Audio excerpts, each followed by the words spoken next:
Hello and welcome to the Debug log number 112. Today, this is weird. First off, this is my first video intro. We are going to talk about getting started in game development, specifically in 2021. We did this, almost in our first few episodes, but that was 5-6 years ago at this point. So we thought we'd do an update and label this as 2021 because we might start doing this as a yearly thing. And to start off the conversation, we also go and revisit our origin stories, which we talked about probably in the first couple episodes too. But in this context, it's really interesting because we talk about how we got started, and that sort of moves into how different the landscape is now and what we would do specifically if we were getting into it today. So it's a fun conversation. I actually learned stuff about Ryan and Mabina that I actually didn't know before, because I guess we didn't get into that much depth before when we talked about it in our early episodes. But so it's really cool, really interesting, and especially if you're getting interested in game development and you're just like looking, this is a great place to start. New year, sort of new year. It's a great place to start 2021 game development. Eat it up. All right, so without further ado, this is the Debug log episode 112.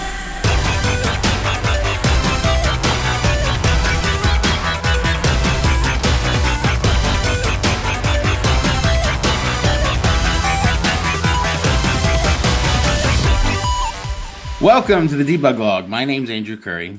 I'm Mabina Opara. And I'm Ryan Kilgore.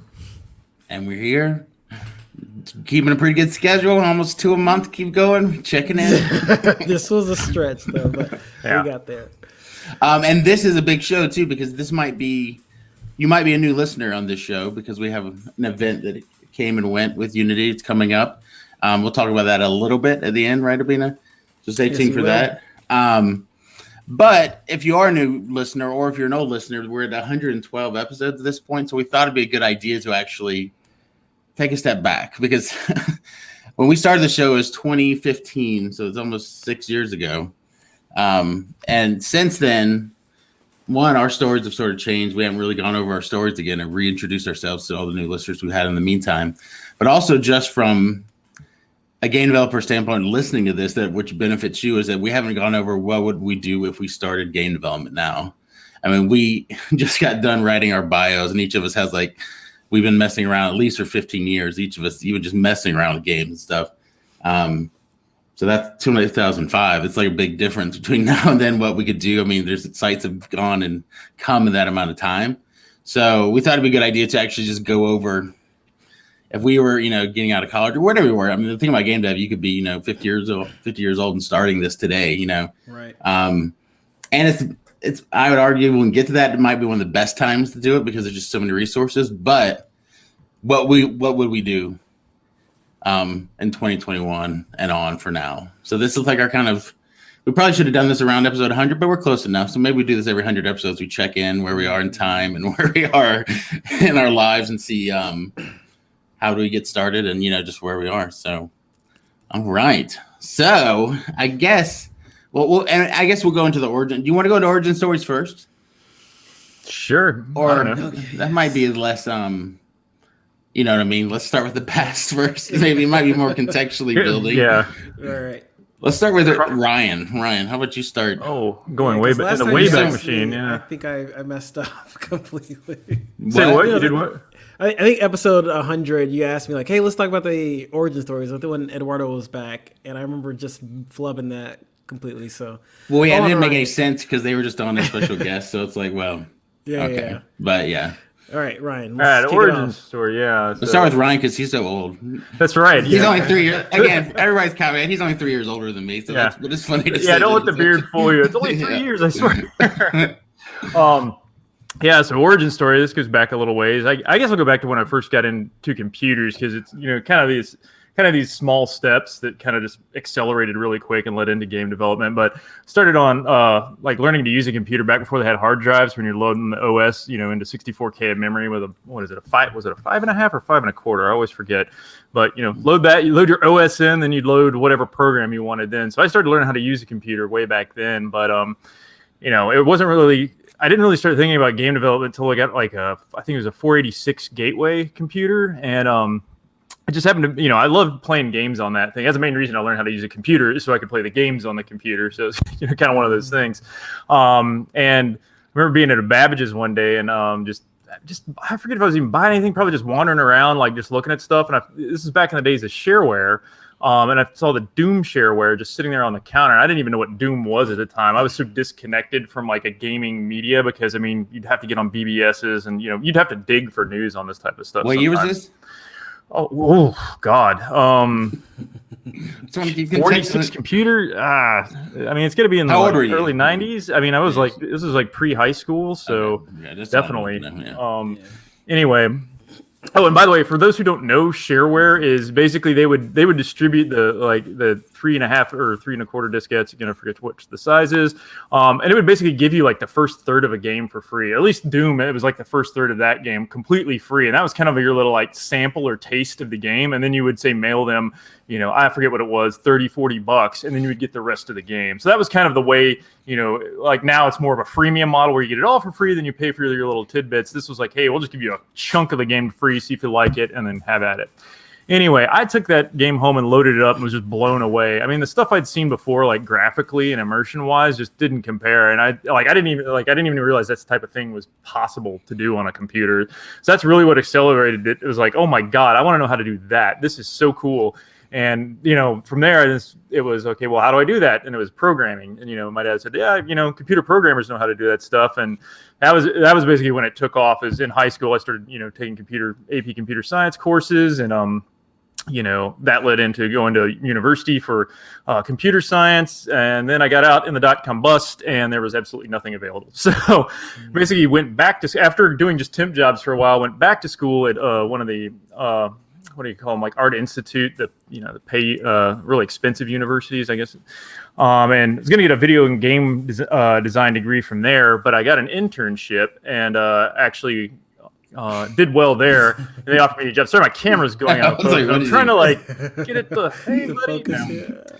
Anyway, so I got an internship and it went really well. And I said, hey, instead of actually paying people to tell me how to do this stuff, why don't I just get paid to learn on the job? So they offered me the job and I dropped out and said, okay, racked up a bunch of student debt. And I was like, all right, well, now I can actually start earning money to pay that off. So yeah, and I was working at a company here in town on a MMO, on a C++ proprietary game engine. That lasted for, I think about almost 6 years. And then I went to Cartoon Network, worked on games, Unity multiplayer games in the browser back then, which was really cool. That was a lot of fun. Yeah, and I mean, it just kind of accelerated from there. So ever since then, that's been back in the like mid 2000s when I got that first game job, and then from there, just sort of been exploring all sorts of 3D multiplayer games and just messing around with stuff since then. And then I ran into these guys at VBI, and that's where the debug log started to take off. So yeah, word. That was my background. So I guess I'll talk to one of you guys. Yeah. Quick question before you swap over, I guess, to someone. I think it's having trouble. Yeah. It's like when you're you're telling a flashback. It's like going blurry. Yeah, it's true. It's like my camera's falling asleep. Turn to sepia and stuff. Yeah. Sorry, what were you saying, Abina? I was just saying, I can't decide between you or your cat. That's what's probably. It's just like I can't focus on one of them. I was gonna say before we go to one of us is it seems like you had a kind of an interesting intro into game development, like professionally doing games. Is that you kind of like just jumped in like doing an MMO as your like first main job? Yeah, I feel like that's atypical from a lot of game developers, is that they kind of do things before that and then they get into games. What do you think was the case? Or now it's cleared up. Like how you got into games kind of immediately. Do you think anything propelled you into that position or what? I think it was just pure tenacity, and it sounds like it's right away. But remember, I did come out of school in like 2002, and I was trying then, and I couldn't get a job either. I had to move to the West Coast, but even then, I still wasn't getting. I'd sent out resumes or applications, and I just wasn't getting accepted. So I mean, yeah, that second try, it was like, oh, I was in school, and then I get an internship, and all of a sudden I've got a job. But that was after years of working temp jobs, just saying, well, what am I going to do? Because there's no, I mean, again, .com bust, there really weren't a lot of programming jobs. It went from like feast to famine. And so, yeah, there was just a period there. I was living at home with my parents and, again, just working here and there until finally I said, well, I got to try something. So that's when I went to Art Institute again, the internship. So, but yeah, like even from the internship, I just happened to get lucky to make friends with one of the co-founders of this company because he was helping us out. We were using their tools, I should say. I mentioned that point is they had some platform tools to create games, and so we were using that at school to like in a class to do that, and we were also kind of feeding it back into their 3D world. So, one day we were giving this presentation. He was just seeing me sort of rig these assets and getting things going in the world real fast. And that's when he offered me the job. But again, sorry, getting a little off track there. But there was a spell there where it wasn't going anywhere for me. So yeah, just keep going. Eventually you'll get that, hit, or eventually something will happen for you. You just got to keep doing it. Because if you don't keep doing it, then it's guaranteed to fail. But, if you keep trying, then it may eventually happen. So, right. Gotcha. But here's another question. I like interrogating. Did you actually go into it like, you said, did you go into those computer classes and then the college saying I want to be a game developer or just programmer?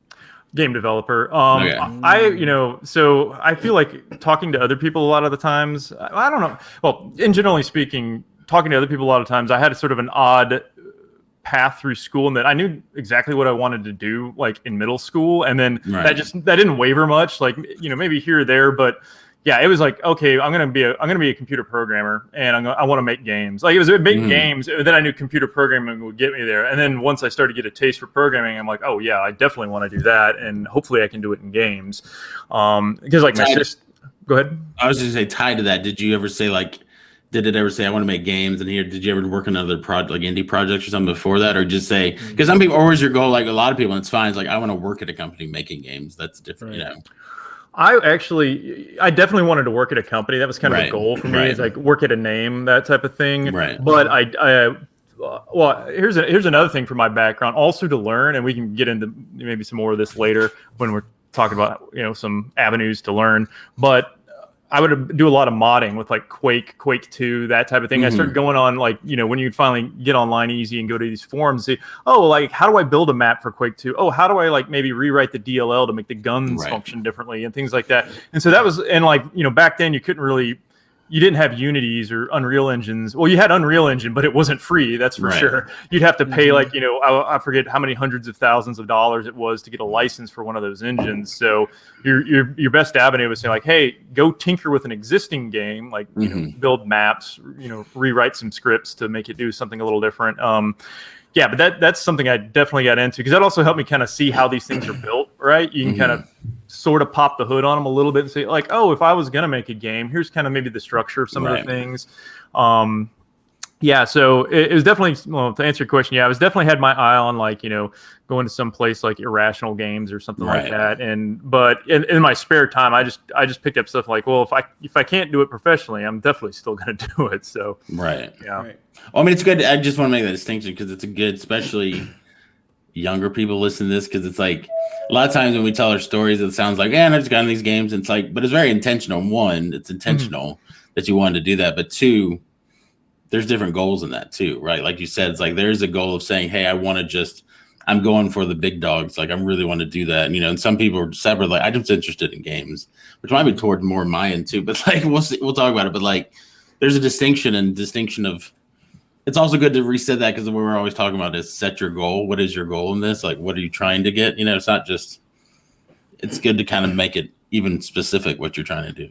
Right. Yeah. Right. No, definitely have those goals. And I mean, another one of mine was too, is like, just seeing the level that somebody like John Carmack could program at and make these things is like having somebody to look to like that and follow and be like, oh my God, this person's just such a master at their craft.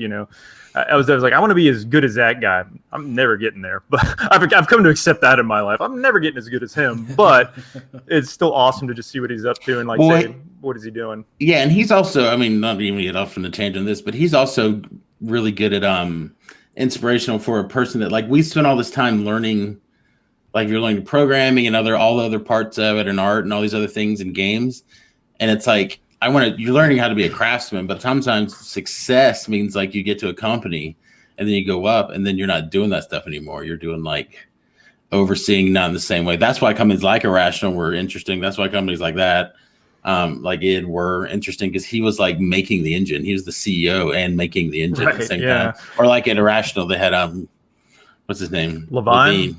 Yeah. He was the creative director. He's the CEO, but he was also writing the story and stuff too. Those are my inspirations for that stuff, because like it'd be fun to get to the top, but you don't want to just be doing payroll when you get to the top. Right. Yeah. Still be using the skills. Just need more resources. So. Yeah, exactly. Yeah, you want to keep that fun factor in the thing that sort of kept you going and motivated and inspired you. You don't. I mean, just work at a normal office if you're just going to do payroll all day. Like, exactly. Like you can be any manager at that point. Yeah, managers are prolific. You can do that anyway. All right, you want me to go? Or you want to go, Benny? Sure, I can go. Doesn't matter to me. So where did mine start? I think mine was the early middle school, if that, maybe even younger, is when I started getting into the games, or I think just computers in general. We had like a Sony Vaio desktop that had nothing on it but like Minesweeper and Solitaire and stuff like that. And no, Bean is 20 years older than the rest of us. Just kidding. He just looks. He doesn't. You can't tell. But you can see the time gap here. I was like, no hard drives. Like, I was on a Sony computer. Exactly.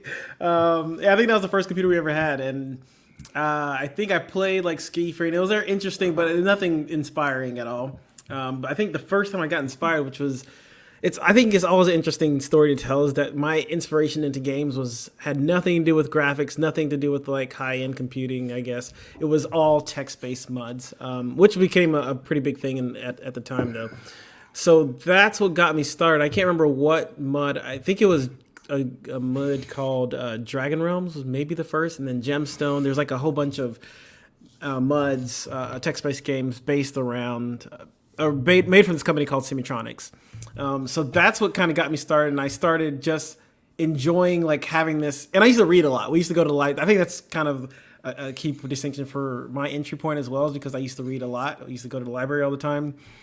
So text was like a new, like storytelling and text through text was like a kind of a big entry point for me. So I would play a lot of those games, and then I didn't know what it is. It was like I was working. I found like a MUD based off Dragon Realms. Oh, no, not Dragon Realms, but Dragon Ball Z. And I was like, oh, this is interesting. So I checked out this MUD based on Dragon Ball Z, and it was just another interesting way to like getting to the lore. And then I think at that point is when I was like, okay, I feel like I can make a better version of this. So I was like, I started looking around, I was like, what does it take to make a game like this text-based game?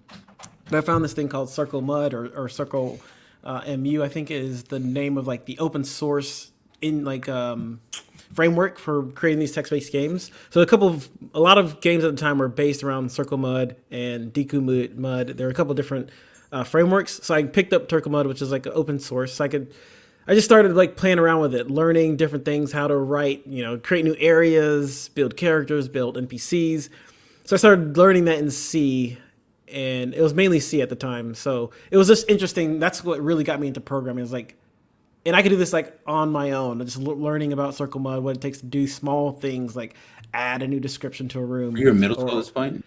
I think I was still in middle school at this time. Oh wow, C was your first language then. I know, it was crazy, nice. but it was like very basic. I wasn't writing like complex functions. It was like adding a weapon to an NPC or something like that. So it was really small things that already had the framework. And the good thing is this Circle MUD had framework. It was like already a built framework with NPCs already created. So really just reading through code, kind of understanding what it meant, and then adding a small piece to it. So that's what got me started. However, it was not like an aspiration to become a game developer, which was interesting. It was like something that I enjoyed doing on the side. So when I went to school initially for like biology, pre-med, that whole track with all other Nigerians and, people who are international students go into. But then after OChem, like most people's stories, after OChem, I was like, okay, no, I'm not doing science. I'm not doing medical school. And I swept the other side and did law school, pre-law, and then political science. You'd be a good lawyer, I think, too. Oh, thank you. You're very, you're very detail-oriented and stuff. I think you would be the thing. Cool. Yeah, that's what my mom thought, and that's what she was pushing. But eventually, I was like, no. Because I talked to our advisor at the time, and she was like, you don't have to do political science, international affairs to do pre-law. You could do anything you want to do, and I think that's actually better if you do something that you're interested in, and it actually can add to your value as a lawyer. So I eventually switched to computer science at that point, and then I really, really fell in love with those classes. I've always had interest in it, but I never saw it as my career. Mm-hmm. So I got into it.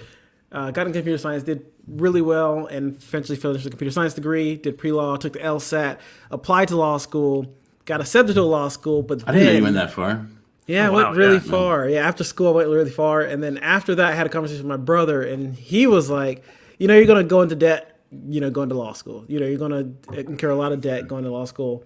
And I also did research about like comparing salaries between the two. This is a lot of detail for my background, but just comparing the salaries was like computer science, engineer at the time, which wasn't, this is after the .com bust, versus doing law school. And it just made sense. We're like, it's kind of comparable salaries depending on where you are in each field. So I could just do something that I really, really enjoy instead of doing something like reading papers and convicting people or whatever I was going to do in law school. So I decided not to do law school and just started applying to jobs. I think, again, I wasn't even interested in like doing strictly games. So I was just looking for any computer engineering job, which was you just like a lot programming, of web, right? Yeah. Yeah, I was just like programming. So a lot of it was like web-based engineering or programming jobs. So those were the first ones that I applied to.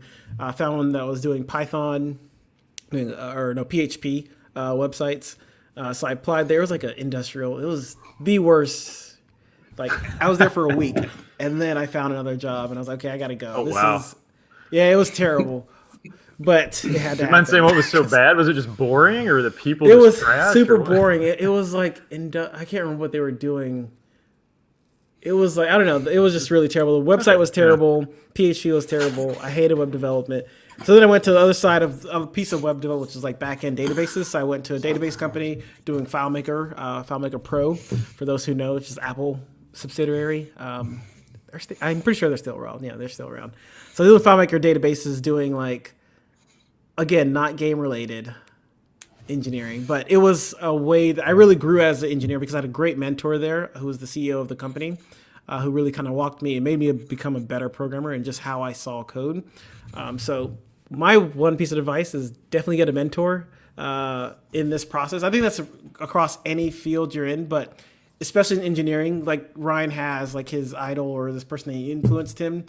Having the same as in like a mentor form, just whatever field you're in is really, really, really important and can really kind of absolutely elevate your game.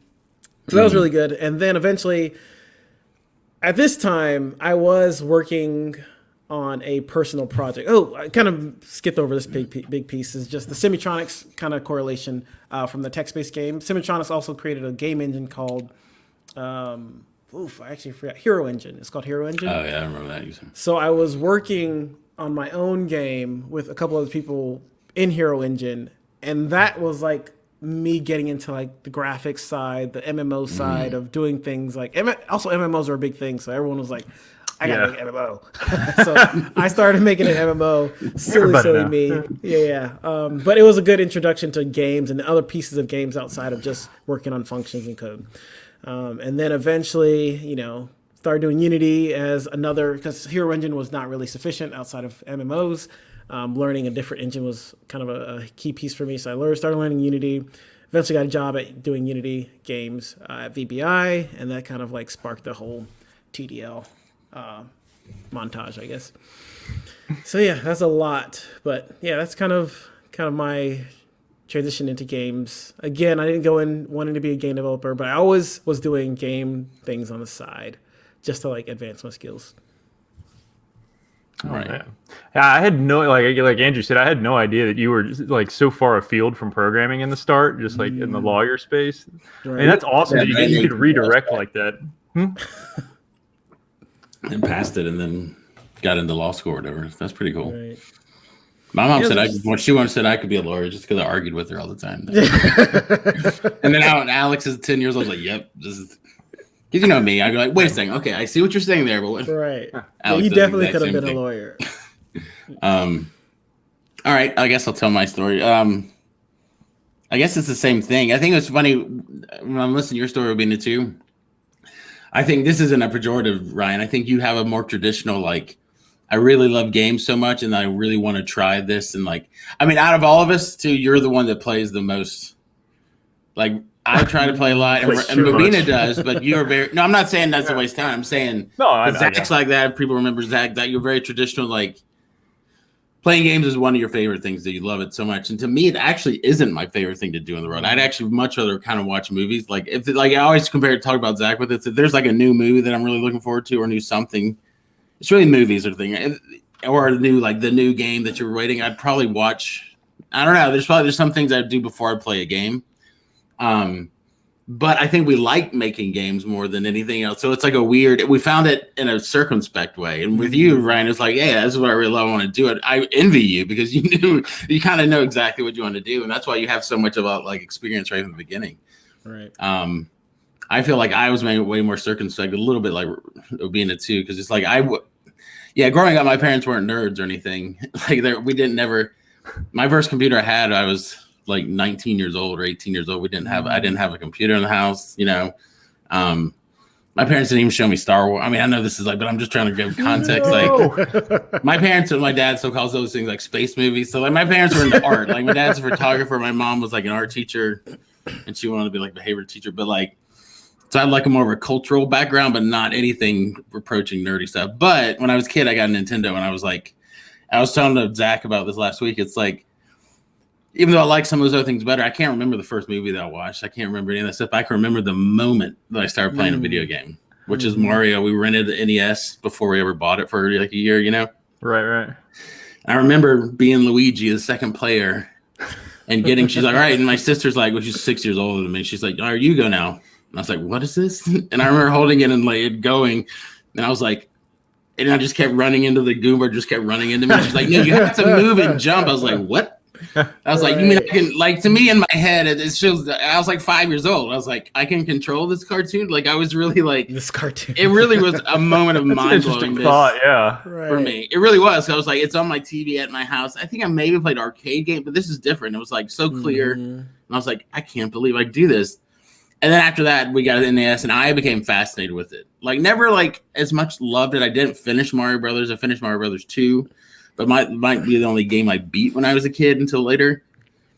I just always was fascinated by it. Like I'd get other games. I'd always like to try different games. Like Does that make sense? You know, it's like I didn't love it, but I read Game Pros, like just kind of circled around it.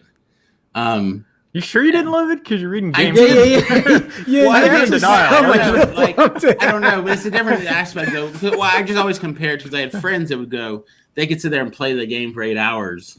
I can't do that. I can play for an hour or so. I'm like, all right, I'm done. I got to go outside or do something else. Like, I had friends that were hardcore gamers, and I just didn't seem like I enjoyed it as much as they. Yeah, I don't know. I just didn't enjoy as much as they did in that same way. And I still feel like that now with you and Zach and stuff. I'm like, I don't know if I can play. I feel like I'm good. And that's not a hit. It's just a weird, you know. Anyways, so I'm getting deeper in the childhood. So then, when I went to high school and stuff, I didn't know. Movie stuff was the big thing for me, so I wanted to go to like film and other stuff. So I think right out of college, I went to, once I transferred, I went to Georgia State for a little bit for film school or whatever, and that's what I wanted to do. But then at the same time, I started getting into, this is when we started being my junior. I got into like music more. A lot of stuff happened when I got 18. I got a computer and I like got a guitar. I got all these things that I never knew. Other things like, I could play guitar, and I started writing songs, and that evolved into like doing band stuff. So then I actually literally dropped out of school and did like a band. Like I had a job, but me and my friend, and then it was my cousin, other people had a band for like a year and a half in Savannah where we'd go and play at nighttime and places and, get paid like nothing huge, but it was a big, that's what we did. But then at some point we needed to move up here to Atlanta, and we came up, and I think my friend moved up here, and he's like, I got this job being a graphic designer at this place. And this is the way I am with most stuff. Again, I was going from film school, dropping out to being in the band. It was like, I got this job making these graphics. Like, I could do that. Sure. I just learned how to, because you get illegal copies of all the software. You go use Photoshop. And I already knew how to do that because I'd done like little projects. Because that's what I was doing. I was always making little movies or just projects or something with like Photoshop and things. So I already knew how to use them. And I learned them at a TV station. So I knew Adobe stuff. So I was like, I could do that. So then I started just doing graphic design. I was working at that place for a while up here. And then I was like, hey, this is we started doing web design stuff. And I was like, hey, programming is something. I remember starting programming because this is like while I'm still doing the band, while I do all these other things, I was doing all this other stuff, trying to learn a new job. And then I was like, I need a hobby. I think programming could be my hobby. I was like, I guess 24 or 5 at this point. I was like, programming should be my hobby because I was like, I could make a program that could make my job easier because we did like golf courses and you had to go through this process of getting the GPS. But it's like you couldn't make it into a program, which is games do now. You can get the data. And so in my head, I was like, that could be a program. So once I got into programming, I started learning like web dev stuff with Linda and all that stuff. And then, of course, it just swallowed everything. And I was like, I need to go back to school. So then I went back to school, got a CS degree.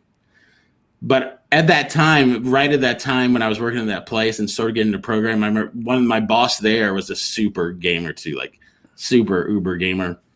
More than you guys, actually. Like he's like always. He's the type to go to his house and you just pick up and you start playing while everybody's like in there talking like couples, not like, like that kind of guy. So he was like, yeah, they released this new thing because he was in that world. I wasn't into the game dev world. He was just sort of in that world because he wanted to do it, but he wasn't, So he's like, they're releasing this thing called X and A. I was like, what's X and A? And he's like, well, it's this thing like you can make your own games. Like, huh? Make your own games. I just realized that people program things. I forgot to mention that. When I said I could be a hobby, I was like, hey, people program everything we'd use. I just never had any programming knowledge. It's just one of those things. Even when I was 18, I was like, I could get a guitar myself and write songs. That could be possible. It's one of those things like I was doing other stuff and you never realized. You were focused elsewhere. You weren't really. Yeah, it's like you don't realize you love music so much. You're like, I could actually write my own songs. I mean, that's something. Right. And if you don't get introduced to that, it's like, I mean, you're already, Yeah. Anyways, so that blew my mind. And somebody got like So as I started programming, it was always like use it or being there. And it's like programming, and I was fascinated. I love databases and I love all that stuff and websites and messing with it. But I was like, games, oh man, I could make a game. Like that seems so cool to me. And so then I just kept doing it and went through school. And then I made with XNA, I finally figured it out. I got better after a couple years programming. I made like a little asteroid game on the Xbox. They had the little indie marketplace at that time.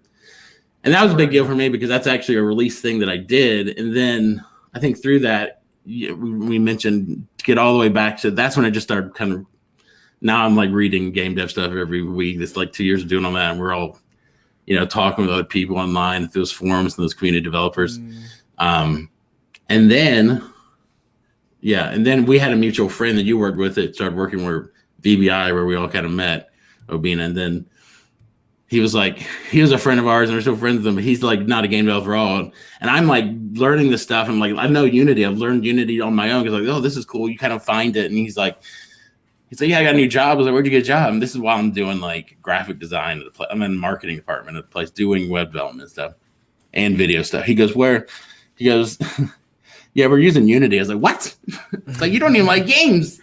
Like one, you found a Unity job in 2012, I think maybe, yeah, right. 2013. I was like, which was not a lot at that time. There wasn't a lot. It was right on that cusp of being more professional places, and I was like, what?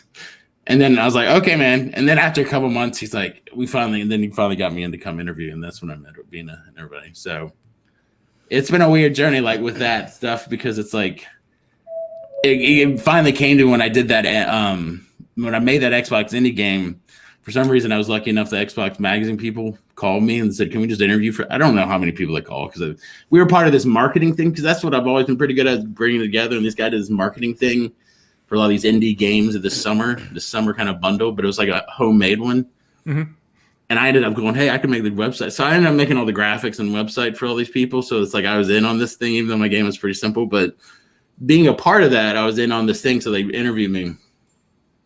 But to speak to your point, what the guy asked me, he's like, well, how did you get into games? I was like, I was into like film and stuff. And then I was like into music and production and all those things. And then I got into graphic design and art. And then I got into programming. And I love doing all those things. Then I like writing. I like doing story stuff from. I was like, and then it's like I realized like that's the one thing I can do all that stuff in is in games. It's like the one area, like because you add the program. I really do love programming outside of just games. I enjoy databases and all that. I enjoy like you said databases, but I enjoy like a good programmer. Our mind starts thinking about how to. It's like hold on, let me think about that. Breaking down problems. So I was like, yeah, this is the one place where I could like actually get to dip my toe in all those things on a regular basis, you know what I mean? Especially when the indie side of that stuff. I never had aspirations to work at a big, again, because I think I just found myself in it. You know what I mean? And I found myself working where we work, which is the guy virtually better. I'm the only one that still works there with Zach. and we do cool projects there. We're still now because we have a lot of freedom. We make like it's for, I guess how would you describe it? It's behavior healthcare sort of. It's like serious games. It's apps and VR stuff and things like that. A lot of apps with games and stuff. So it's kind of neat. It's like 4 different purposes. We use Unity all the time. You know, it's like, but it allows me the freedom to do that, and then also go home and work on this stuff with you guys and do tinker with other things. But so working at the big place was never my goal. I just kind of found, which is kind of a cool juxtaposition. All of us, we're all kind of different places, and you guys have worked at big places, gone and moved into it. So. Right. Speaking of, on that topic about never wanting to work at big places, I think I was the same way. But I think after having that mentor at that first job where I worked with our mutual friend, Andrew, I realized that, I don't know, there's a lot of different people, a lot of different skill sets and like experience in engineering. And the different companies I worked at, I would learn and find people that would do things completely different or astronomically better as far as engineering. So I would learn a lot when I moved to different companies, especially bigger companies, because they had maybe more complex problems to solve. And that's the one reason where I started after leaving VBI, where I wanted to I think the reason I want to go is because I want to learn more. And that's the only reason I would leave, because VBI was a great place to work. Well, I would agree with you. I would also think too, and would I be more? The thing about you guys are both way more traditional engineers than I am. I mean, even though we all have CS degrees, which is okay, I'm not I think of myself as, I don't know. I still think of myself even more on the art side. I feel like I'm 20% of everything. I'm much more in the middle of I do the artwork. That's why I have fun making my own games and stuff. But I do artwork, I'll do music, and I'll do the programming. I love programming. It's not like I don't like it. But it's not my sole thing where I need to devote all my time. Like with VBI has been great for me because I can do everything and I can kind of control and conceive. It's a more managerial experience for me and more design experience for me, bringing those elements and a budget and stuff together. Right. But yeah, I definitely agree with you guys. When you get to be, if you really engineer route too, but also art route too, if you really want to be a serious artist, any of those things where you really want to specialize, go find people that are better. In always situation, if you're the best person in the room, most of the time, that's a problem. Yeah, because you guys, get up to big level studios and you have really heavy hitter art. And I mean, there's a reason why those games look so Bungie has a great art team. Other places, all those places, they make their own engines. They have a great engineer teams and stuff like that. So, you kind of brought up one thing. Sorry, Ryan. Do you want to go? Oh no, I was going to say he was talking about us being more traditional engineers. I think it's awesome that Andrew, you encompass so many different attributes. Like you said, you got a little bit in everything because that gives you a lot of different perspectives to think about a problem from. Because sometimes I just trudge forward, my engineer brain just kind of keeps pushing at that one angle. And somebody will say well, why don't you just get the artist to do the texture a little different or something like that? I'm like, oh, I can stop, writing all this complex code and you can just come along and say, just change the color on that. I'm like, okay. Yeah. That's actually a great point. I wish Zach was here at this point because Zach and I run into that at work where he'll bang against his head. And it's well, you told me to do this. And if I ran into that problem when I'm making something, I was we're just going to change this. We're not going to do it this way. I'm going to talk them out of this. This part of being soft skills is I'm going to sell it to this other way because this is too much trouble. But as a programmer, sometimes why don't you just change it? But I mean, it's his job to sort of just try to do what I told him to. In a lot of cases, try to execute what we talked about. Sometimes engineers just get that tunnel vision and I'm the problem solver and I'll use my hammer again. And you got somebody else come across and seen it from a different angle. Why don't you just use a paintbrush and we can just paint over it? And I feel like I get into triage mode. I'm cut that and who cares? We're not doing that anymore. Do that, streamline that, put that together, we're done.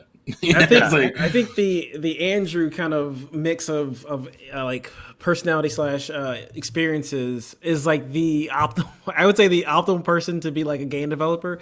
However, when you don't have all that skill set or that encompassed into one person, I think meeting and using other people is the sweet spot. That's why for me personally, I would always find people, and just origin story kind of reference is going on those forums and finding artists, finding designers, finding even project managers to know how to organize a project was really key to actually keeping my interest in game development going. So if you can't do it everything, find people that can.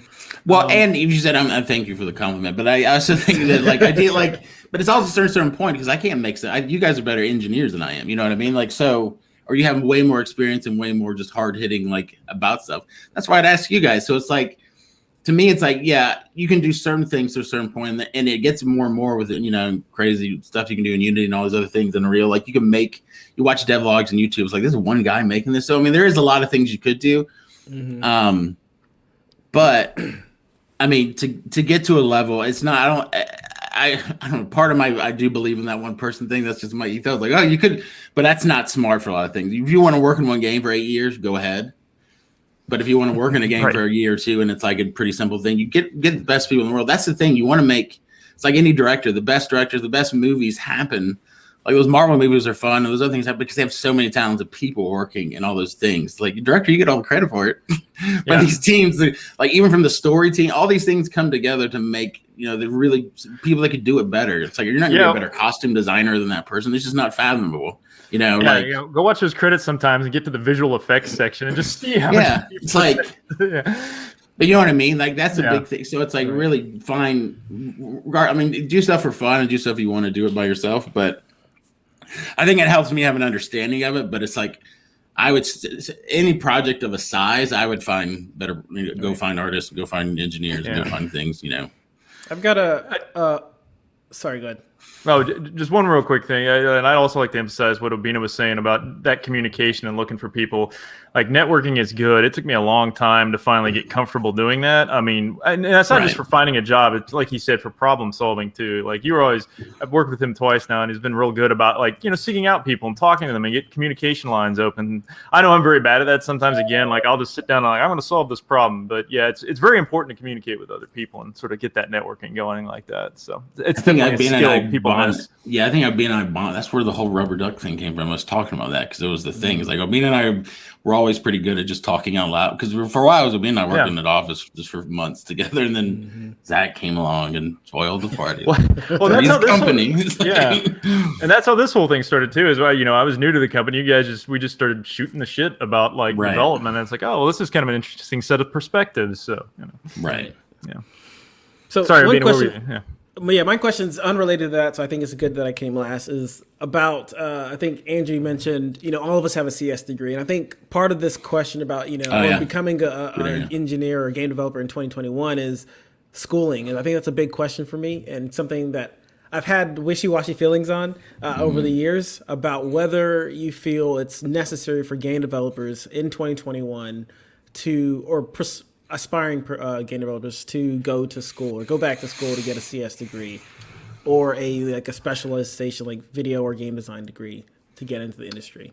I mean, I'd say so you said it's absolutely not a requirement. It never really has been. I mean, people have been making games dropping out of school for forever. Now, the one thing I will say what the degree does get you, and what I like, is it's kind of a safety net. Say if games don't work out, maybe you have some credentials that you can go to people and say, I've reached a certain level of skill and can maybe I'm not doing games anymore, but maybe I'm writing tax software, might not like it, but it'll pay the bills.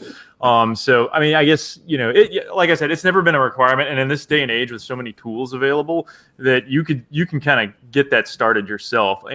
But again, I'll say it really helps because you learn a lot, especially if you're going to become an engineer. You learn a lot of fundamentals in school, about the way the computers work, about algorithms, about the data structures, even some of the theory you may never touch again is kind of interesting sometimes. But I'd say it very, very much helps. So don't ever think it's required, but don't ever shy away from it and be like, oh, I don't need that. It's like, I'd strongly encourage it, but don't ever feel like it's mandatory. Before you go, Andrew, let me just ask a question, kind of just to set I guess maybe it's devil advocate to what you were saying, but I think back in the day, at least when we were schooling and when you were schooling especially, right? But like stone tablets. Stone tablets. Just like the access to information, just like the access to game engines, the access to YouTube videos explaining. There's even like MIT courses online that you just go on YouTube and figure out how the computer works, how algorithms work, how threading works in the machine. All that information is readily available. I think almost the whole CS course on MIT is pretty much available from applied mathematics to everything. So with all that information still out there, do you think the degree still hits as hard as it does? Yeah, I mean, honestly, you could get into a whole discussion of like, what is modern learning, and is, the traditional institution still the way to go? I mean, I have a hard time letting go of my bias, saying it offered sort of a structure and a cadence to things. It sort of, got me to be more disciplined, which very much helped me. But if you're just talking about raw information and can you do it? Yeah, then no, you don't need to go to a university for it. Heck, you're going to spend a lot of time at a university doing a lot of peripheral stuff that isn't, what you intend to do. So like, Right. for me, it's like, I had a year's worth of chemistry, like 3 different physics courses and stuff like that. And it's like, so some of that did help, right? Because there are physics engines and, things like that, and it kind of gets you some concepts, but that's, doing electro EMAG work and then going in and say, I want to make the ball bounce, it's such a vast, but I mean, you're going to spend all that time doing that stuff. And so if you really just want to get started, then yeah, don't go to a university, because you're going to spend your first, say, 2 years probably of undergrad just getting these fundamentals done before you even start hitting what you're focusing on. Like, say, for instance, me, it wasn't until my probably late 3rd, 4th year where I finally started taking graphics courses, networking courses. They layer on so much stuff for you before you even start hitting those specializations that, it's going to be 3 years before you say, oh, I'm finally in like OpenGL, like rendering something awesome. No, up until then, it's, just like, hey, I'm going to like work on this vector math, and I'm going to have to write these programs for like a state machine or, right, popsicle stand, or I don't know, whatever. But anyway, so yeah, and like you said, Obina, there's so many different avenues to get information and just to focus in on it right away. Like, hey, I need to learn vector math. You could just open up YouTube or go to MIT or Khan Academy. Like, all right, let me see what a dot product is. Oh, that's what that is. Okay, moving on. Now I can maybe orient my character better, or check if he's behind something, or blah, blah, blah. And like the amount of access just to people, like you said, back then it was maybe posting on BBS, is hoping to find some corner of the internet where people were actually doing this and would answer it. And right now there's Reddit, and all sorts of other Discord servers, all sorts of places you can just jump in and be like, hey, does anybody know what this is or how to do this? And I'm sure you'll probably get 3 different ways to do it now. And there's of course Stack Overflow too, if you're just looking for a quick solution. So yeah, you don't have to. I value my degree, but I don't think it's a mandatory thing. So yeah. What about you guys? What do you think? Well, I think if far as pure knowledge, you're talking about knowledge and what you need to learn, everything you're going to learn in college is on the internet right now. Yep. And especially now too, that they actually have college courses, but even before that, through YouTube, like through books and through these other things, like the knowledge base, like even for programming stuff, even, I don't know how you guys are in CSS stuff, but we didn't learn languages. Like everything I've done in languages, from that to Unity to everything, I've learned online. We learned, you start learning data structures and other stuff, but even that stuff I've refreshed off and learned more online since then. You know what I mean? Like, we learned like fundamentals, because they always said like, well, we're not training you, we're giving you an education. So it's all this like theory, it's all big O notation, it's all these things and operating systems, but in the abstract of how they actually work, but not actually, this is how, you know what I mean? Like it was very, I don't know. I think you hit it on the head when you say they're not training you. It's like, yeah, they're going to give you all the fundamentals and the theory. They're going to give you a base set of tools you can now go and learn other things with. And I guess maybe that actually puts a finer point on what I was trying to say, is like it gives you a starting toolkit to help accelerate your learning, whereas just dipping in and like having a specific question answered may not give you. I mean, it solves that problem, but you don't have that as broad a tool belt, if that makes sense. Like I don't have a hammer. It's like I've got somebody that just showed me how to hammer this one thing. This is a shit analogy. Right. Well, you get it though. Yeah. It's like I can build with a degree, like a university degree. It's like they've given me a way to learn and build things. Whereas with a lot of these other ones, they're like, well, no, we're just going to hone in on this one thing you want to build, and deviating from that could be a little more difficult for you. Yeah. I mean, I think but I'll say, having said all that, I'll say what my opinion is, which is I think the knowledge, and like this coming in really a distant third, like you said, maybe if you somehow need the structure of that, you need the structure of going, and I'm going to class and doing this, and like part of that experience is outside of a college experience, which is different. That's something that could be valuable too, though. I mean, if you're a kid, you don't want to do anything. Shut up for about games for a second. Just normal social experience is always great. Yeah. You know what I mean? Right. That's a magical time in your life outside of what you're majoring in. Going to concerts, doing all that stuff.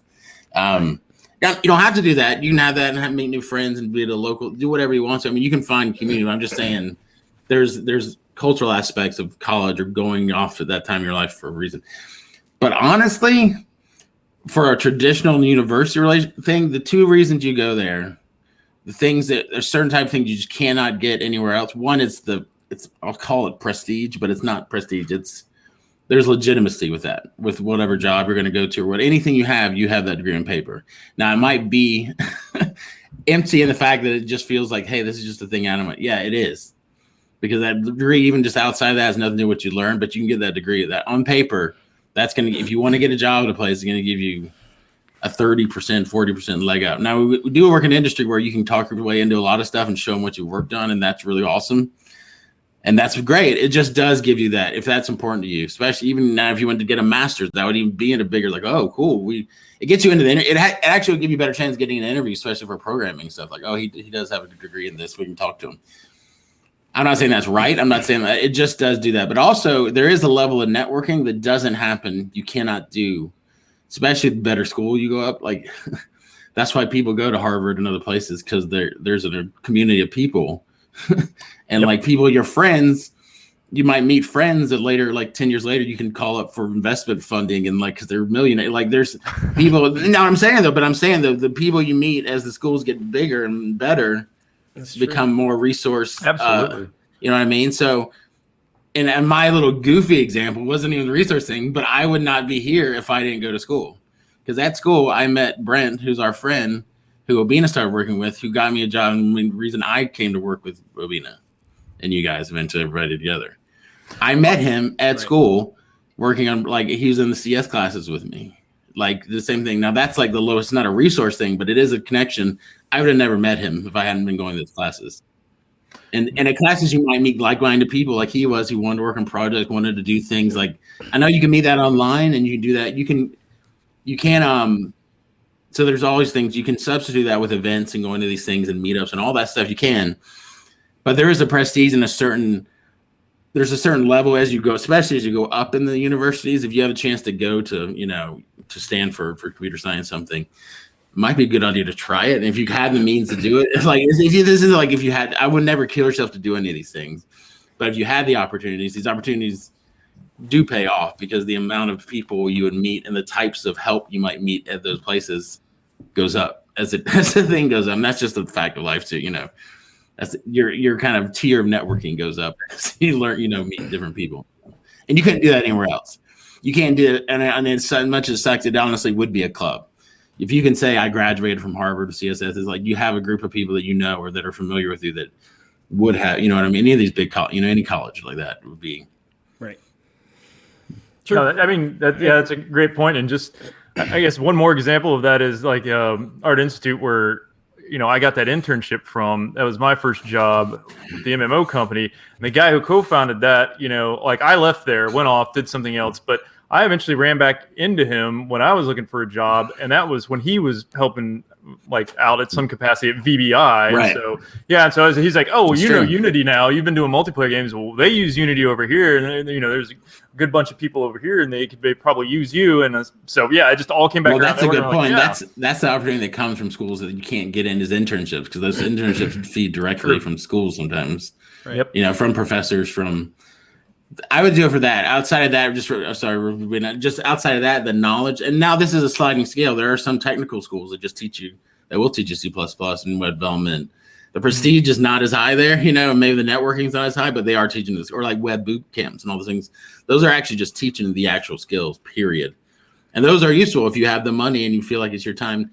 Again, you don't have any knowledge of game development is out there. Outside of the expertise you guys are talking about when you go work at a company, and there's a level that's not outlined, I think, or like where you actually meet people that are working these AAA like you guys have, and like have that experience. There's some of it, and that's what we do. We talk to people and we do those things. But beyond that, beyond working at a big place with a mentor that's really good and they have experience, everything's online. Right. So, Right. Cool. So did we all state our undergrads? Just, I don't know if we want to throw that out there, or like, because where'd you go, Beenan? You went to University of Georgia. Yeah. You went to Georgia Tech, into Kennesaw. So we have like the the top three. Well, like Georgia State. I went to Georgia State too, but that was just for film. Yeah, so we represent three like, institutions in Georgia. So one thing, I guess my opinion on this again has changed over the years, and I think the further I get away from college, like the further years I get away from college and graduating, and the more I'm in the industry, I feel like I'm shifting away. I guess it maybe also as time and technology is progressing, I'm getting further and further away from advocating for schooling, for specifically for game development. And I think so. I agree with all of your points, really, especially the benefits of going to prestigious schools. I think you can never live that down because I think that's built into the culture of it's kind of a our society thing. Yeah. I think I'm not saying it's right either. Again, I don't want to say it's right, and I'm not saying any of that club and all those things are right, but it does happen. Right. And I think that's an important distinction to make. But one thing I would say is also a lot of it depends on your motivations and kind of aspirations as a quote unquote game developer or engineer. Is that, if you're not in the context of one of like a prestigious school or like a school that is focusing on game development or where you're going to be kind of you're going there for networking. Because that, again, I feel like that's the only part of that institution that that all of us are saying we kind of see value in, because like you said, everything right now is online. You can go do the learning online. And you said there's the validation as well and accreditation from getting that piece of paper, which I agree with as well. So I think my point is like, when I say it kind of depends on the motivation of the individual, is like, if you're not, it's going to take a lot of effort to get out there. If you're not willing to put in that effort and motivated to put in effort to like become a game developer, that means like doing your own research, going online, finding those answers, getting a core base of understanding for those interviews that you're going to be in. As far as like, hey, do you understand core concept of computing or scheduling or processes or threading? Those kind of conversations, you have to learn that information. So you have to be motivated to find those answers outside of Stack Overflow, because that alone will not give you the context and base you need to give detail during those the interviews. So anyway, right. So I'm saying that information, like if you're motivated in that sense where you're already doing that, then going to college and going to university is not going to benefit you, because you're already trying to learn the things that college may or may not even teach you. There's some pieces of that they're not going to teach you, or they don't see value. They're just giving you a base understanding where you need to do a little bit more to get a good job. Right. Yeah.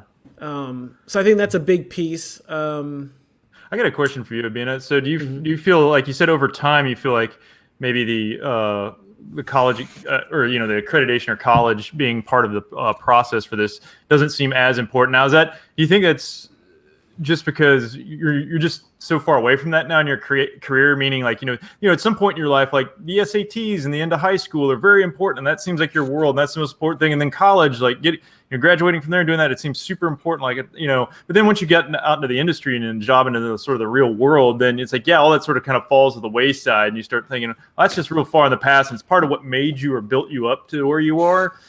But it's, kind of gets distant. You know what I mean? Like, maybe that's not that valuable, but you forget how at least valuable it seemed at the time. Maybe it wasn't. Maybe it was just blown up in your head, and this being the editorial you, not necessarily specifically you. Right. But for me, I feel like personally that I didn't get much value at for my degree. I could be wrong. I could have, those interviews, I wasn't the viewer, so I don't know that answer. But I feel like in game development and doing engineering, a lot of the value is show me what you've done. Show me what you can do or what you've done. And I think that piece of paper tells you, okay, I have the core concept of what it takes to write some code. That's what it says. Hey, I know generally what to do. And that's what they're saying. Okay, well, at least they know generally from this school what they do. And the better the school, they're like, okay, probably the better they have an understanding.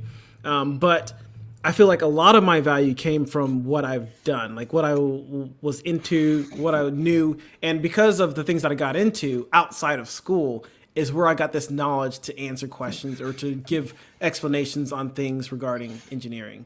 Right. And I think being aggressive in what you do outside of school is really what's going to set you up for success in our field. It's almost like becoming an artist, like a musician. You need to put in the work, and that's going to be reflective in interviews. That's Yeah, that's a very good point. Like, just don't do the bare minimum and think, if I just check all these boxes, I'm good. I got that, piece of paper. I did that camp or whatever. I'm good. No, you gotta have that hunger and like just keep doing stuff and keep learning and trying. Because if you don't, you're just not gonna get through any of those doors. Yeah, and I almost argue that most, like, this is a weird thing contention I have with even, let's talk from an engineering standpoint, CSS degrees. I don't think they're taught like they're law degrees. And I think they need to be taught more like their art degrees, like created like how we have the way we teach arts degrees, that we have these things and they have these big projects they work on and they have these big kind of pinnacle. Like we do these classes and they treat.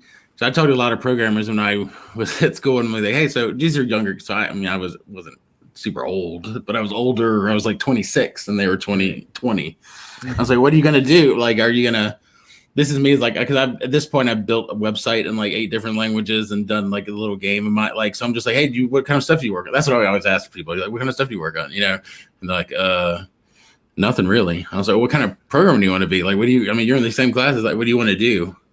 Like, I don't know, just get a job, I guess, or something like that. I was like, this isn't like but it really does that, because if you just went to CS thing and left, you wouldn't know anything. Mm-hmm. Now there are places that just hire you for being. If you want to be a code monkey, you can be a code. That's what the term they use all the time, because they say for people that just come in these jobs, we'll teach you whatever assembly thing we're using for these like embedded systems, and we'll teach you it, and you'll just do that for the rest of your life, and that's fine. And some people just want to do that. They just want to get in there and just code. They kind of like coding a little bit, but they don't like make. To me, I feel like I love programming because it's project based. I learned how to do it because it was preventing me from building a site or building a game that I wanted to. I was like, I need to learn how to program, I guess, to build this thing, But I don't think that's a good. But what you said, Ryan, is perfect. And anything outside of being, even if you were going to be a lawyer or doctor, all these things, you need to go beyond anything. Hold on, this is like a bigger topic. I want to like. Here's the point is you should put yourself into effort into anything you do. And people don't be the minimalist. You don't actually advance. People that are at the top of things, this is a good lesson for any young people, but you're never going to advance by doing the required amount of work. Mm-hmm. All right. Even if you're in a program like, you're going to be a doctor, you're going to get to this thing. The way you advance and the way people become presidents and the way people become that, because they're working for, not I'm saying you need to have your work-life balance, but there's a thing about you need to go an extra mile to gain an extra step. You know what I mean? Right. Like it requires you to go, you know what? I see something, I'm going to work beyond that to get even better at that. Or like if you're a programmer, it's like, yeah, you graduated, but are you learning? Are you looking up? Or just, it can be as easy as just like keeping up with the latest, what's going on with C++. I use it every day. Maybe I should keep up with what's going on with it. You'd be surprised how many people have any idea of just the industry they're in, what's going on. We love talking about it. That's why we did this show, because we like talking about it. But I've met game developers and met other people that have no idea what the stuff we would talk about on the show is. It's like, if you're a game developer and you actually are a professional game developer, the stuff we talk about, like when we do new stuff, should be like a no-brainer. Yeah, you're like, oh yeah, I heard about that. Yeah, but even that is just a minimal level. But just in general, people don't understand that you can't just it's just how it works. It's sort of how capitalism works, guys. It's like, and I have mixed views about stuff, and I think people at the bottom should be more. I don't want to get into like old man Andrew's economic rant. But I believe in an upper level of capitalism. I do think there should be way more of a safety net for people. But I think some people want to just do their job and just do it, and that's it. But if you want to get to certain levels or advance, it takes extra work. It takes like, hey, you know what? I'm going to spend my weekend learning this new language. And some people are like, what do you mean? I'm going to take hours at work to learn this. Like, no, dude, you need to learn this weekend, because you're going to come in, you're going to press the hell of these people, and they're like, oh shit, man, you learned that new language. It takes that, just like you're saying, Ryan. Both of you guys are saying, like, it takes that extra step. And if you don't, you're not going to get it from college. You're not going to get it from any program if you don't have that. And I feel like that becomes so important, like so present in your day-to-day. When I moved from a small company atmosphere to a larger company, right, being like, you have to do a lot more work to gain that. Like you said, it takes extra keep mile. It up. Yeah, it's crazy, because especially when you're in a larger company where it's like everyone is already kind of doing that, kind of has that mentality. It takes a lot, even more. You have to go really above and beyond to get better, because you that's ultimately it's more for you, but you have to like put in the work, a lot of work. Well, and that's why those not to even get like distracted, but that's why those crunch conversations are always interesting, because I agree we don't need to exploit people, and I agree we don't need to do the stuff, but part of that is that I'm like deep down of us, like when we're all working on a project right in, that crunch part is like where the magic happens too, though. You know, some of that stuff, like part of that stuff is that some of those people are there because they want to be there working really hard. Now that doesn't need to be a normal thing, and that doesn't need to be a thing, but it also doesn't necessarily go away because that's part of I don't know. I'm just a person like that. I like getting down there at the end, like getting together. All right, we're doing this. We're on a piece. Let's get this done. Like, you're right. The pressure helps sometimes. Yeah. People under the gun trying to solve a problem. Really, but everybody does it. I think if you're in that personality, it helps you. If you're not, then it feels like exploitation. That's why it's it's hard to systematize that. But even people who like maybe perform better under pressure, or like you're saying, those times do generate a lot of good things.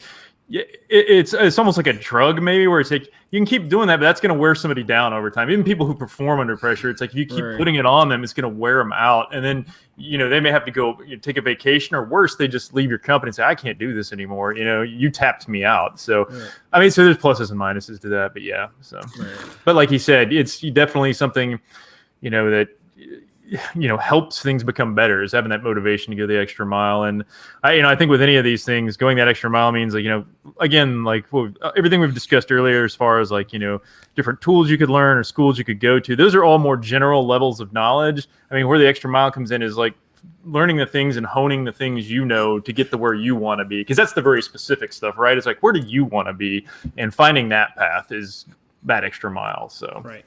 And I also want to point out, and which I think is a really good thing about people in our field, is I think it's almost inherent in a lot of people in our field, especially indie game developers, is that their whole mentality is about going the extra mile. More often than not, they're doing other things. Their 9 to 5 does not align with game development. So I think they already are on a great basis to really do well in game development, in that they're working on games on the side. They're learning how to, build to Android and iOS stores. So I think, the core kind of audience that we're speaking to already solve that most often than not. So I think that's a really good thing. Anyway. And you're craftsmen. That's the thing. I mean, craftsmen. When I think game development from all the disciplines involved with game development, including programming, which kind of gets on a more traditional thing. They're art. They're forms of art. I mean, even programming, I think they're crafts. We need to get better at our crafts, which just means gets better and always staying up to do it. And you should do it if you love it. That's the thing, is that you should be into this stuff. And if you're listening to this podcast, you've already done it, because you're doing something that most people don't do. You're doing it. It's like I said, they always said that, I've met you guys, that Freakonomics book and that movie, they always talked about, they did a study to figure out what the best parenting books were. And what they realized is the fact that parents that just buy any book are the ones that will be better parents. It doesn't matter what book they buy, because they're the type of parent that would buy a better book to figure out. They're aware of.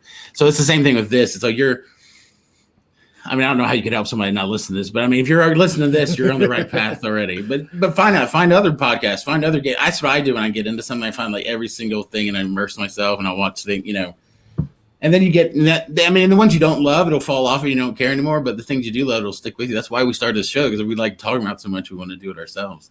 Right. I think we went a reverse way because we went to school. We talked about school and all that stuff, but it's good. So I think our thing is like, school is. We've already talked about school in general, but what if people were just starting? Like, hey, I'm an inkling. I'm just listening to you guys casually. I saw you guys on YouTube. I want to start messing with this. Not even like I want to devote my life to this. What would you say? Would you just say? To me, it's the question's easier now than there, because there's YouTube. We have YouTube, which this is on, other places on. There's so many ways. I don't even think you should spend any money. I would anything outside of school at first. Avoid any money, because you don't have to spend it if you just want to dip your toes into the world. Right? There's so many resources. For me, to go along with that, I agree with that 100%. Though for me, another thing that's really good and important for getting started is finding other people to get started with, whether that's doing a game jam or going online, going on a Reddit, find someone that's looking for even free work. Because you're going to be doing it for free most of the time, but if you can find paid work, that's great. Free work is, often as good as well. It might be even better because you might be doing a lot more, like different, have your hands in different pots.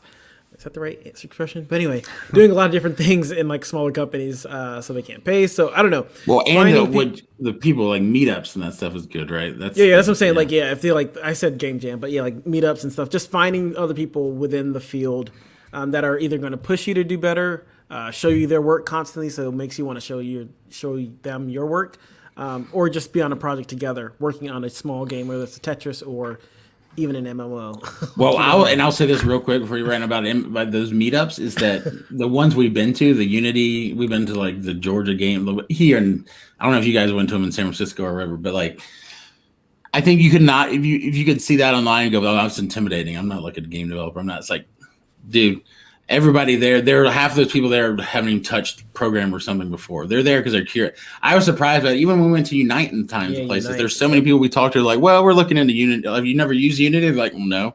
I'm like, and at first I was taking, I was like, well, no, that's awesome. That's a cool thing. Like, I just want to experience this and learn and talk, because everybody at every one of those events, we have never met a jerk. Maybe a couple times late night at a party or something, but never like you know what I mean? But never. Everybody's been super nice, and the people.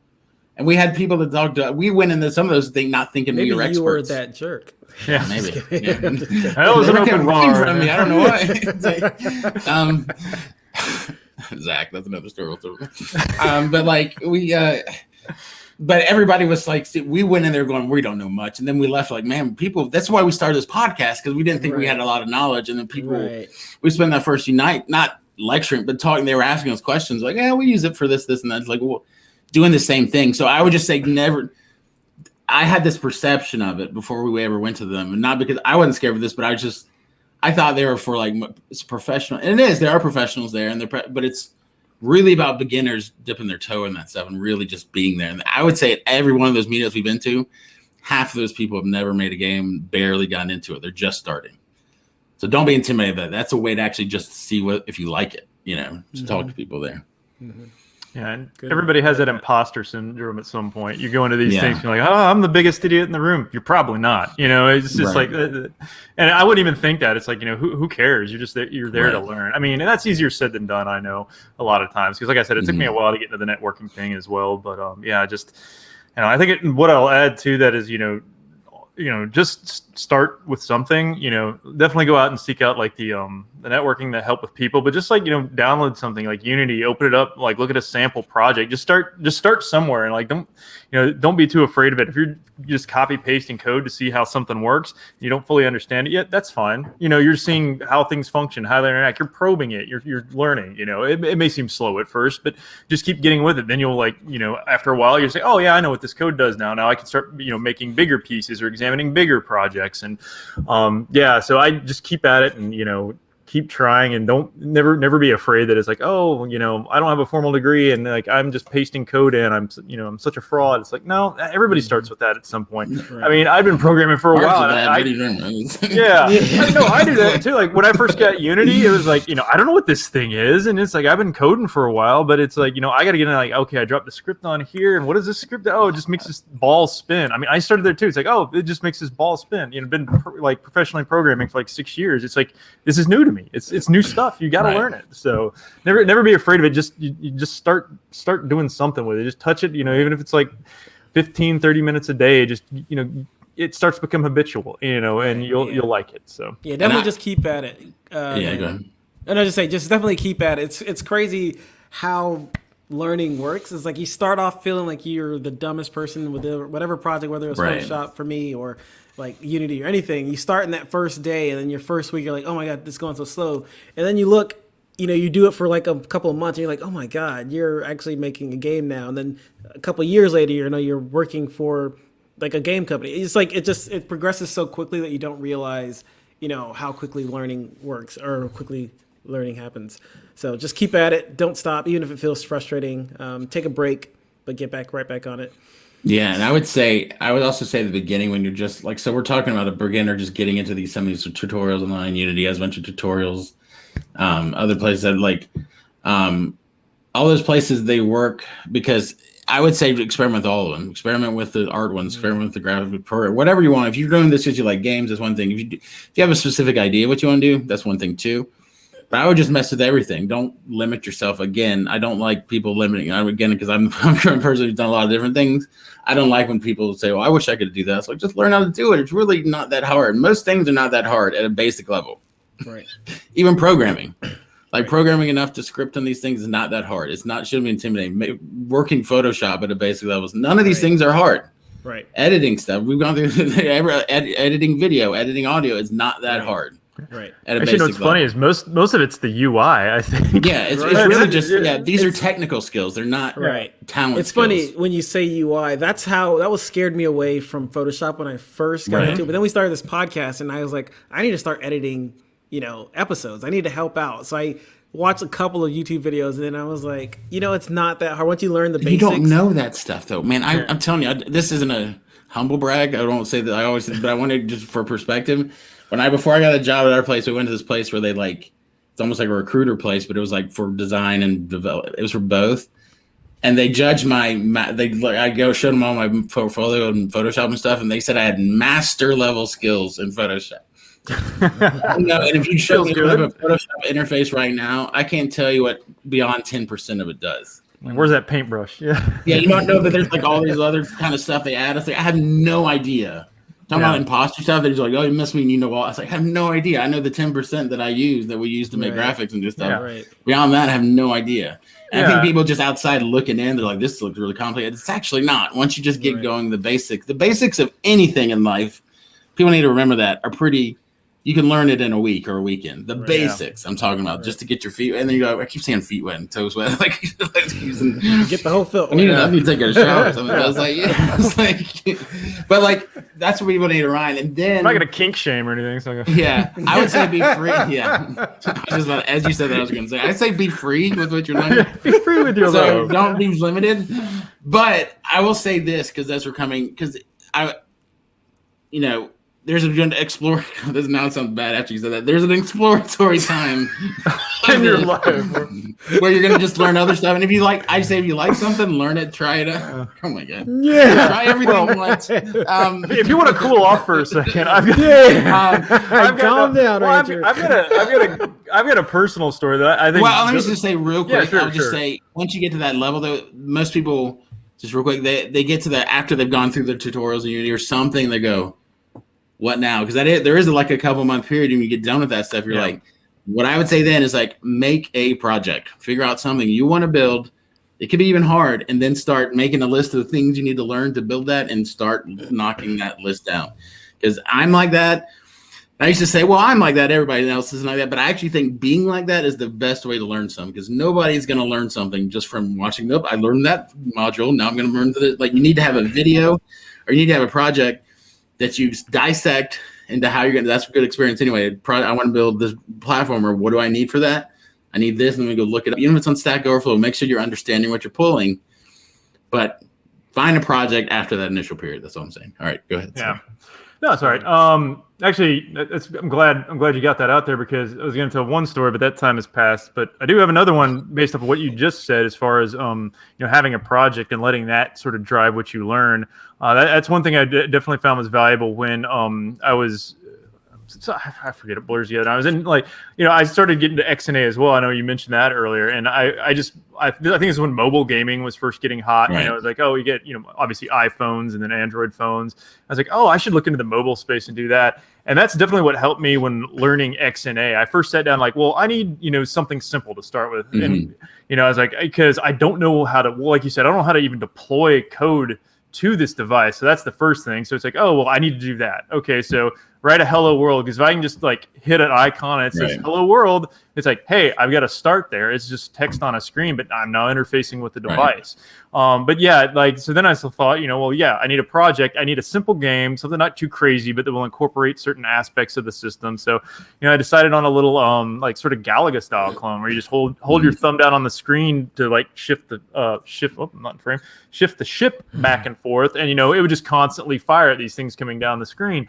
And so just having that basic concept of I'm just going to shoot little enemies falling down the screen. It's like, okay, well, obviously I'm going to need to render some sprites. I'm going to need projectiles. I'm going to need to produce a sound. I'm going to need to learn how to do touch input. And so as, all that starts to come online, it's like, well, what do I do first? Well, I'm going to have a ship, right? I need to render a ship. So what are the sprites? How do I render a sprite in XNA? Cool. Now the ship's just sitting there on the screen. It's like, all right, well, let's make it more interesting. Now, when I touch the screen, can it follow my thumb? So then I'd go watch videos, on XNA, and like they'd say, hey, here's your basic input system. Here's the input interface. Now go apply it, whatever you're doing. Yeah. Real quick, interject your thing. I entered XNA is the best thing in the world because it gives you a main file with an update loop and a render loop, and it says have fun. It was great. Yeah, it was amazing. I have to learn how games work, how other screens come into the update loop. All that's yeah. No, and it was great, and thankfully that language was very well structured for that. Right. Rest in peace. I love GXNA. I used C#. That's what I used when I made my XNA game. Oh yeah, me too. And so it kind of fit into my skill set already a little bit. Mono game now, by the way, they've rebuilt it into open source mono game. Yeah, you can still find it in another form. But yeah, so anyway, it's like, basically find something like that that'll just drive you to pick up the different bits. Like you said, screen switching. It's like, oh, I'm going to have different levels. I need to know how to swap out scenes now or something like that. So definitely find some small project because you'll be amazed how much you can learn, even with a small, simple project. Like I'm just shooting bricks on a screen. It's like, there's a lot of components there. You're going to learn to just get to be able to shoot a brick on a screen. So yeah.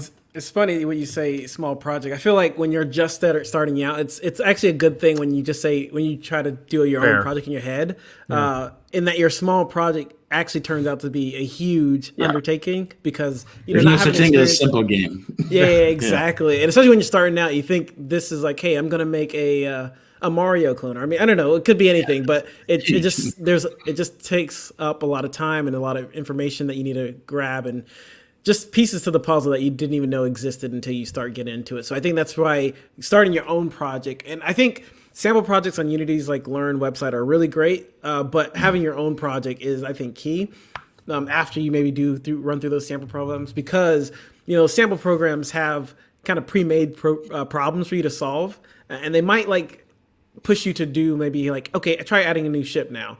But there's a lot of those questions that are kind of pre-answered for you. Whereas if you have your own project after you go through those, it's really good because you get to discover a lot of different problems that may not be as apparent in like a sample project. So I definitely recommend, like Andrew and Ryan already said, just have your own project after you hit that dead space.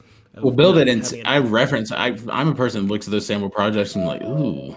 I get intimidated by that. Like I'm just a person who looks at other code and I get intimidated. And then what happens? Then I'll go off and write 2 times that amount of code. And you're like, because I'm the one that I'll write code forever. Like even it's like web, like React Native stuff that I'm doing now, and it's like this is like 1,000. I wrote all of this. Like I feel like did I have an out of body experience? Like everything here, I wrote all this. Like that's funny weird. When you come back to code like a couple years later and you see like a whole project you did, and it's like all your code. And like, did I actually write all this, or did I get it off a kid? I get a kick out of that because I get a kick out of all creative stuff that I do. I'm like, this didn't exist 2 hours ago. Now it exists, and I'm happy about this. I get joy out of it whenever it's like I get joy out of that part of it. That's true. That's cool. I usually get joy, but sometimes I look at the code and I'm like, 5-year-old Ryan, what were you thinking? Really? That's funny. Well, sometimes you're like, oh yeah, that was a pretty good solution. I mean, you always learn. Yeah. Sometimes it's funny when you're like, oh my god, that's so good. That's such a great way of doing that. Of like, oh, good job. Good job, past me. I took that forward into time with me. Yeah. So I guess to wrap it up, let's do final thoughts.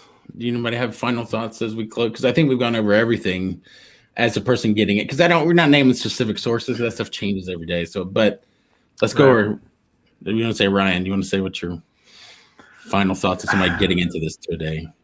Yeah, I mean, we've gone over a lot. I guess mine is just keep your momentum going. Just keep trying at it, and again, try not to get intimidated or any sort of imposter syndrome set in, because you can do it. It's just going to take a little time, and if you spend that time on it, it'll be rewarding and give back. So, and don't think there's any one right way to do this. Because I mean, we got 3 people here. Like, what? That was an unfortunate. One white. One right. No. You what gotta is this be show turned into? White person. Can you just take him off the video thing right now? Yeah. What happened? There's like a whole conversation that's not there. Yeah. Okay. Well, you got me flustered. But No, but definitely, like, yeah, there's no, like, we got three people here who've done it, fairly different ways, and we got three different ways of looking at it, and that's just with us three. And then you go talk to other people, you'll find, that they've done it even more different. Like, Right. there's just a million ways to do it. So I don't think the way you're doing it's wrong. Just, take a step back and evaluate it occasionally. It's like, is this getting me where I want to go? Am I enjoying this? Or, what do I need to be doing now? So taking some self-reflection sometimes is also good. Right. But, yeah, just keep at it. So I'll tag onto his because that's a perfect thing. I'll listen to the last one. Don't.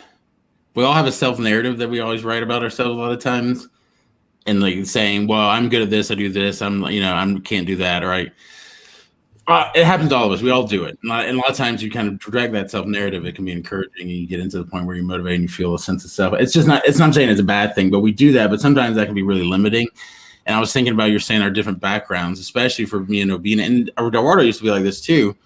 We come from backgrounds where games are not our number one thing in our lives all the time, but maybe making them might be the number one thing for our career. You know what I mean? Like, it's a weird thing. You don't have to tell yourself stories, because I remember feeling this. I still feel this sometimes too. I'm like, sometimes because I listen to Giant Bomb, and those guys like hell a lot of games.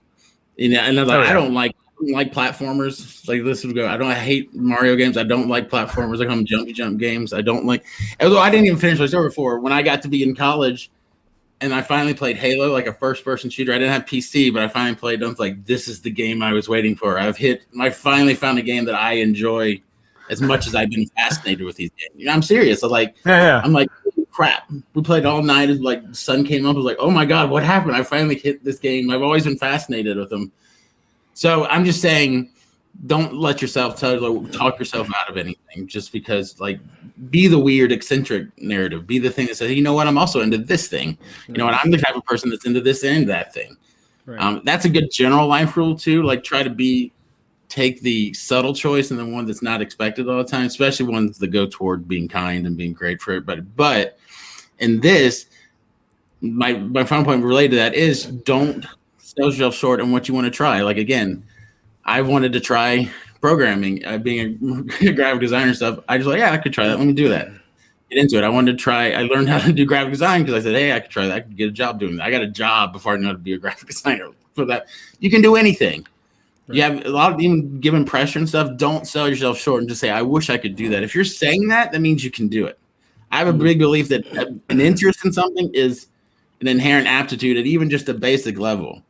Right. And it requires you just to do it. Stop, especially with game development, there's so many different things. You could get into it because you want to do one thing, and then you end up making music for games or something. You never know. People do it with the movie industry too. Like, I went to there, but now I'm a casting director. That's how other jobs come out of those things. Is people don't want to be an actor, but they don't really want to be an actor. They love it, but they like their skill set better for this sort of thing, So don't sell yourself short. Try as many things as you can, and then as you get through that, make goals to kind of apply those skills and learn what you need to along the way. That's my final goal. Awesome. That was a good one. I love the quote. It's like interest in something is an inherent aptitude. Good one. Yeah. Cool. So to end with mine, I would say, just to be a little different from you all, is that this field this field that we're in is, I think it's always regarded and looked at by everyone, including ourselves, as just a technical, you're a techie, you're an engineer, even if you're not an engineer, but a web developer, you're just a techie. And I think we look at the field as something that's analytical, structured, and very precise. And I think a lot of conversations circle around this, but it's a creative field. It's something that is not as structured as it may seem on the outside. There's a lot of ebbs and flows. There's a lot of successes and failures, but like how you approach this field, you need to do it as if you are a creative. Like art, like I mentioned, artists and musicians, like how they approach their fields and their craft is they have to grind and hustle. They have to get their name out there. They have to get their product and their music out there. They're on the side of corners handing out CDs. That's essentially what we have to do as a field, especially in game development, is you have to be on the corner handing out your CD, your theoretical, not theoretical, but your CV, your resume. No, like no, like what's the word I'm looking for? But anyway, just like you have to be basically figuratively handing out your CD on every corner. You need to be networking and putting your name out there. learning information about the field constantly, and then putting that information that you learned into your games, into your product, so people can see what you're working on. So I think, although it's like a very technical field, I think it needs to be approached in a very creative, open-ended, flowy kind of way, because it doesn't, even if you do build a game, release it on iOS, and like 100 people, 1,000 people play it, that doesn't guarantee you a next gig or a next job or a hire. So it really is about the effort that you put into the craft. And I think the fact that, again, like we said, the fact that you're listening to this podcast shows that you are passionate about the craft. It's really just going and continue that drive and learning more, finding a mentor, continue to, even if I guess essentially we could be mentors as well. So continue to listen to us, listen to other podcasts like Andrew said. But yeah, just treat this as a grind. I think it's a hard field because there's so many things that go into it. So just keep grinding, keep doing what you're doing, keep the passion alive, etc. Awesome. Yeah. Yeah, think of it as think of it as a game. I like what you said there, because it's so funny to me. So many game developers and people are in this. I was like, you already think of these things as a game. Just think of every skill you learn as a level. You know what I mean? Like, you're literally gamifying. It's harder for other jobs to do that, but it's like, you guys, all you do is play games. It's like, think of it that way. It's like anything you're doing, it's just gonna help your chances to get you better at stuff. So yeah, it's like, well said, Obina. Cool. All righty, I think that's it for today. Our supersized episode. Yeah, Bina didn't tell us to wrap it up once. It's an hour and a half. That's true. I was doing some IQs, but I guess it didn't go through. Yeah. Oh. Just kidding. So in the meantime, you want to talk about Discord, Obina? You're the one that knows most about it. The only thing about it, because none of y'all participate. I think Ryan said something. I said a month ago. Surprise. I said one time I was summoned. I was like, hey, somebody summoned. I'm a huge lurker, and then I'll sometimes like put a little smiley on something. Ryan and I will come in, bam, teleport in. The great thing about Discord is we don't really need you to. I think their community there is already really engaged. They answer their own questions, each other's questions really often. There's like game design talk, there's engineering talk, different channels focused around different fields.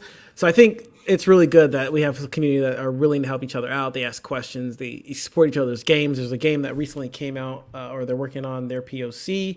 So check it out. It's in our Plug Your Own Game. Plenty of games to look at. But you can find that Discord on our website. Just go to thedebuglog.com, and there's a link to the Discord there. You can also check us out on Facebook.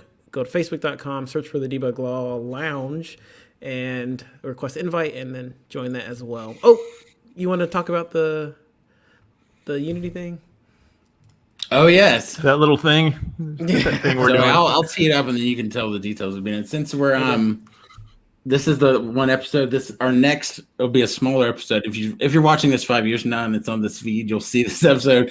But if you're watching this week, as of April 27th, coming up on April 29th, we're doing a special episode, a 30 or 40 minute episode for a Unity Developer Day event. So we're really excited.